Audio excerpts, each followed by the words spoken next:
नमस्कार, एक बार फिर से मैं हिमांशु और आप देख रहे हैं टारगेट विद हिमांशु। आज पुरानी पेंशन की मांग को लेकर एक व्यापक स्तर पर जन आंदोलन, धरना प्रदर्शन सरकारी कर्मचारियों के द्वारा देश की राजधानी में किया गया। परंतु एक बड़े अफसोस की बात है कि राष्ट्रीय मीडिया ने इस महत्वपूर्ण विषय पर अपना ध्यान नहीं दिया और इसे कवर ही नहीं किया। यह बड़ा अफसोसजनक है कि भारत जैसे लोकतांत्रिक देश में जहां आम जनता की आवाज़ को उठाने के लिए पहले से यह माना जाता रहा है कि मीडिया एक प्रमुख स्तंभ के रूप में कार्य करती है, जहां आज लाखों की संख्या में सरकारी कर्मचारी देश के विभिन्न राज्यों से आकर अपनी मांग के लिए आवाज़ बुलंद कर रहे थे, वहां राष्ट्रीय मीडिया ने इनकी मांगों को सिरे से नज़रअंदाज कर दिया। यह बड़ा दुख का विषय है, सोचनीय विषय है। विचार हमें करना है कि हम एक और कहते हैं कि हम एक लोकतांत्रिक प्रभुत्व संपन्न देश बना रहे हैं, समाजवादी हम बात करते हैं, परंतु भारत देश की मीडिया इस स्तर तक गिर चुकी है कि उसे आम जनता की महत्वपूर्ण विषयों पर ध्यान ही देने को समय नहीं है। ऐसा नहीं है कि सिर्फ एक राज्य के द्वारा यह प्रदर्शन किया गया। आज सरकार तक यह बात जरूर पहुंची है कि सरकारी कर्मचारी भी पुरानी पेंशन के हकदार हैं। सिर्फ लोकसभा और राज्यसभा के सदस्य जो रिटायरमेंट के बाद पुरानी पेंशन लेते हैं, सिर्फ उच्च न्यायालय, सर्वोच्च न्यायालय के न्यायाधीशों की पेंशन पुरानी पेंशन प्रणाली के आधार पर हो, यह ज़रूरी नहीं है। उनसे अधिक मेहनत से जो कार्य करता है वह सरकारी कर्मचारी है। अपने कर्तव्यों का निर्वहन 60 वर्ष तक करता है और उसके बाद उसे नई पेंशन स्कीम के तहत कवर किया जाता है। आज यद्यपि सरकार तक यह बात पहुंची, आज सरकारी कर्मचारियों ने अपनी शक्ति का प्रदर्शन सरकार के सम्मुख किया।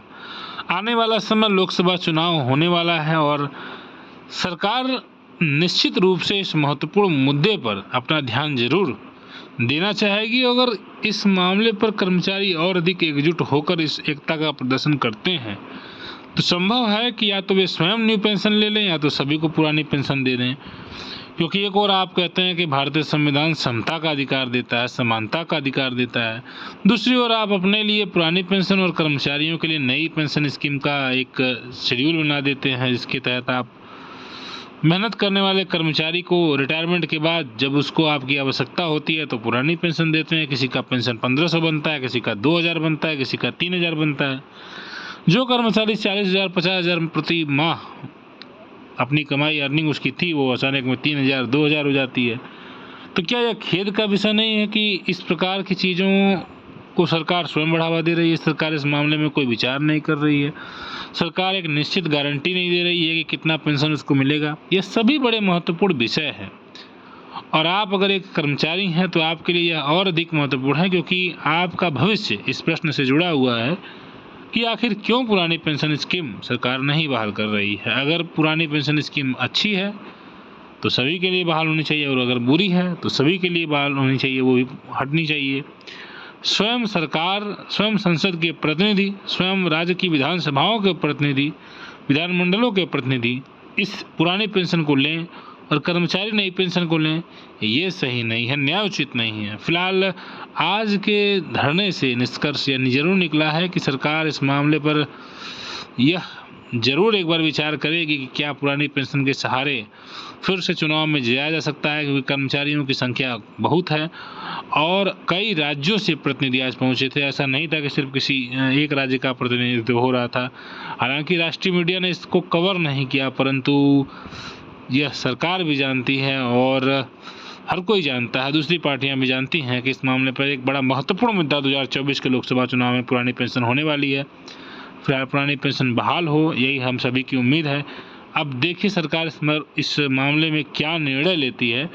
अभी फिलहाल आज का धरना सफलतापूर्वक पूर्ण हुआ है। हालांकि अभी आश्वासन या जो भी कुछ सरकार की ओर से जवाब मिलना चाहिए था नहीं मिला है। और जैसा कि सबसे एक प्रमुख कारण मैंने आपको बताया कि मीडिया का कवर ही नहीं करना है, मीडिया तो ने शो ही नहीं किया। 1-2 मिनट की एक सामान्य सी वीडियो में बनाकर बता दिया एक घटना के रूप में कि हाँ चलिए मीडिया ये यहाँ पर एक धरना हो रहा है, परंतु उसको डिटेल से कवर नहीं किया। और ये बड़ा मुझे देखकर जानकर बहुत तकलीफ़ हुआ। फिलहाल हम सभी को प्रयास करना है ताकि सरकार कर्मचारियों के जो एक महत्वपूर्ण विषय है पुरानी पेंशन उस पर ध्यान दे और उसे बहाल करे।